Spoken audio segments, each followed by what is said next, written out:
Well, hello, America. Welcome back to the Wandering Wind. We lost. Um, Donald Trump won. Kind of a sobering moment. I've taken a couple of days to really clear my head and really think about a lot of the reasons why we lost. Because I want to talk about it for a bit. And I want to make it clear that I am not blaming anyone. And I am not going to say that any particular person is in the wrong for anything that happened. I'm just saying that based on what I see, this is what I see happened. There is one key moment that really solidifies the moment where Kamala Harris lost the election. And I want to take a look at that right now. Well, if anything, would you have done something differently than President Biden during the past 4 years? There is not a thing that comes to mind in terms of, and I've been a part of most of the decisions that have had impact. There is not a thing that comes to mind. In this moment, she lost the vote. Because here's the thing that I've come to understand about voters in America after the last Trump election and after this election is that populist rhetoric, populist viewpoints, populist messaging tends to be more impactful, more meaningful, and definitely more decisive in whether or not someone is elected into office. Because you can talk, the Democrats mainly and almost exclusively talked about policy whenever they talked about what were the reasons why you should vote for them. You know, Biden talked about a lot of his policies succeeding. He didn't talk about them succeeding by the skin of their teeth. He also did not talk about how he's going to make things look better or be better for you and for Joe down the road and for Pam in another state and for your mother and your daughters and your father and your sons and your brothers and everything else. He didn't talk about that. He talked about, and this is a problem that most politicians on the left have as a weakness when it comes to gaining popular vote in major elections. And one that Bernie Sanders truthfully illustrated best back in 2016. When the election between Trump and Bernie happened in 2016, I believe it was the 2016 elections, a lot of right-leaning Republican voters leaned left. There's a graphic that I found from data that they pulled of what areas were supporting which candidate in that year. And this is not from like big corporations. This is from financial donations from individuals. Let me see if I can find this financial donations Bernie map.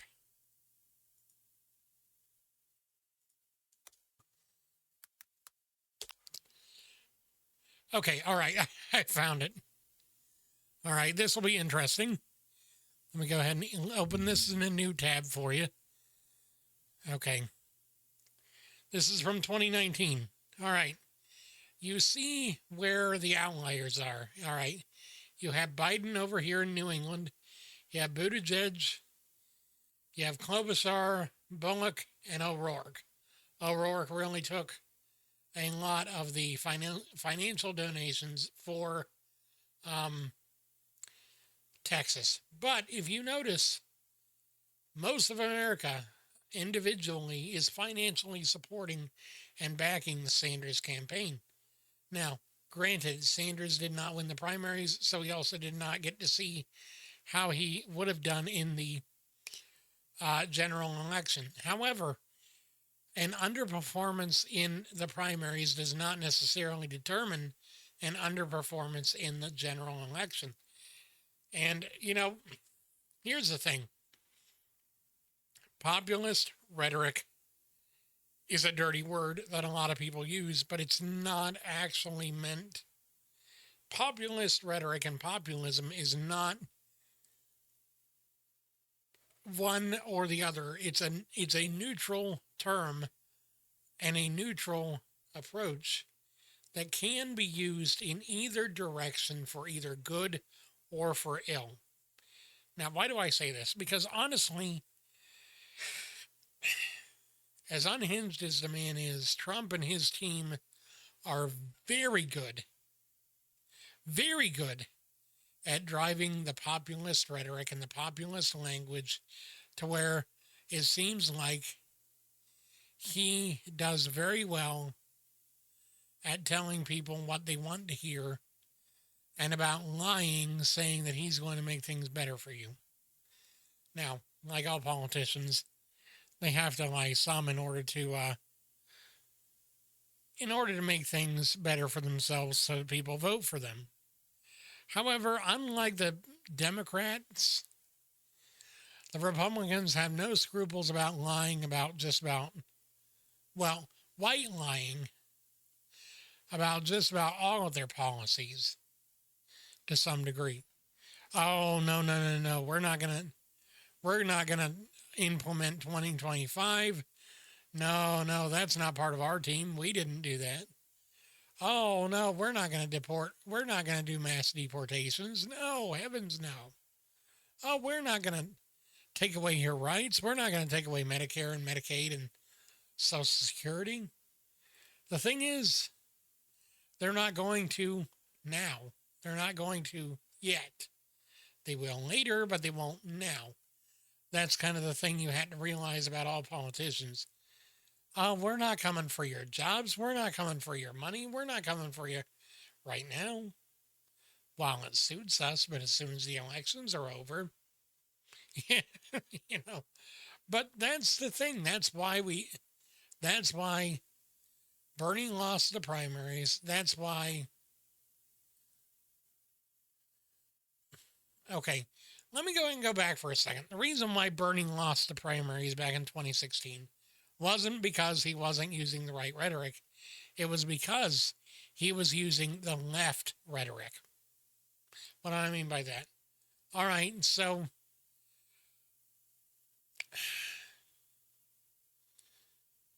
the Democrats in recent years have started adopting right-leaning policies and right-leaning ideologies. They backed off of being pro-immigration. They backed off of the abortion issue as much. They're not using that as much in their signaling and in their campaigning. They're not using... they softened their language. They shifted their positions. But if you ask any political commentator that is on any major news network, they all say that the Democrats should have shifted right. And I heard one commentator point out, no, the problem is they're shiftless. They do not shift at all from where they are. They do not shift at all from where they are. And where they are is where I think this is the point where it's going to really end the Democratic Party's success in the long run and in the short term especially. But they have not shifted their position on solely focusing on policy versus telling a narrative, telling a story about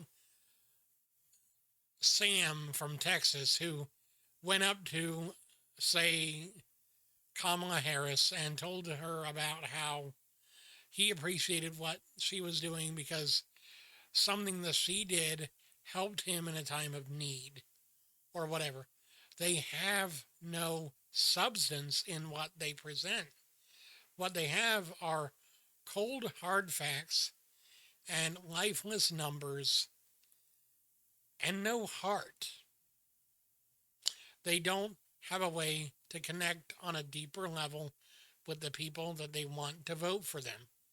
That is a problem that I see in the left party, in the Democratic Party especially, but also in the independent parties, because otherwise we would have a third party by now. But we don't, because nobody except for the right seems to know how to truly drive and develop a narrative that allows them to be more relatable, genuine, connected with the people that they're talking to, whatever. You know, the thing is with that moment where she lost the election, and let's be clear, this is months before the elections even came about. But the reason why she lost is because she didn't have a ready-made answer that she could have just ripped off about. And it's a very predictable question, you know? It's a very predictable question. It wasn't out of left field. It wasn't something she wouldn't have ever anticipated being asked. It was something that was fairly predictable, fairly common to ask is, would you do anything different from your predecessor? And she could have said something along the lines of abortion or Social Security or expanding Medicare, expanding benefits for seniors. Many things that would have at least not driven her approval in the Democratic Party to an all-time low. Because, all right, let's tackle a very common topic that I see a whole lot of on social media. Where did 20 million votes go? Where do you think they went? They didn't disappear. They did not disappear. You know what they did? They shifted because they weren't.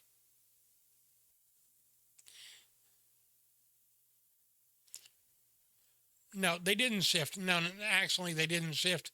They just went ahead and they actually just didn't participate. You know, I saw numbers the other day stating that one of the highest demographics during the elections was the people that chose not to vote. The Democratic voters lost faith in the party they supported, so they did not go out and vote. Because there wasn't a common story that they could rally behind, because there wasn't a connection that they could draw from, because there wasn't relatability that had been developed over time or even over the last few months, that is why she lost. Not because Donald Trump bribed voters, not because, although, let's be honest, there is some questionability about Elon Musk rewarding $1 million per person to people that told him they voted. By the way, Elon, where's my $1 million, dude? Where's my million? I signed up and said that I voted. You didn't reward me. Oh, well, your algorithm probably told you that I was a Democratic voter, so you were like, no, I'm not going to pay you out. But yeah, so, I mean, come on. You can't say, oh, well, they just cheated and that's why we lost. And, you know, I see the hashtag trending on Twitter today, Trump cheated. And you know what? No, he didn't. You know what he did? He kept playing to the strengths that he knew he had with the base that he knew he had. And he kept going. And the voters that he knew would vote for him actually turned up. The Republicans turned out to vote. You know who didn't? The Democrats. You know who didn't? The people who were already on the fence before Joe dropped out. That's the problem. The Democrats did not keep the narrative going. Instead, they leaned far too heavily on the things that got them elected in the past. And Kamala couldn't even Kamala wouldn't have even won if she'd have pulled a Barack Obama and said, we're going to change. And we're going to change drastically. And we're going to get things done. Because you know what? It's already been done. It's already the same song and dance by now with him even. And so if someone came, let's be honest, I don't think we're going to see another Democratic president, at least for a couple of terms, because we're going to see that faith in the Democratic Party has hit an all-time low. Then nobody wants to vote for the party that they can't really feel confident in backing. And it's not all of their faults.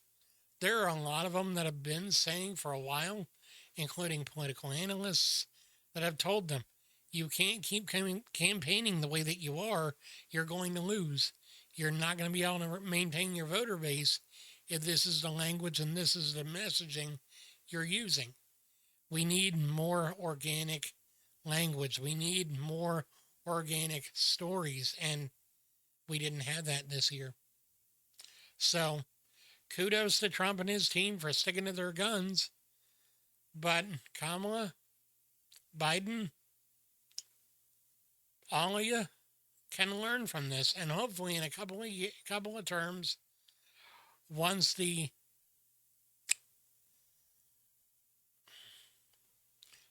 sting is faded from this loss, you can come back and maybe you can try again, and this time you'll win. Maybe. We'll see how that goes. Anyway, those are just my thoughts on what happened and my opinions on why they lost, and why we got to deal with 4 years of insanity now. Anyway, guys, I hope you have a wonderful evening. Take care. I'll see you again soon.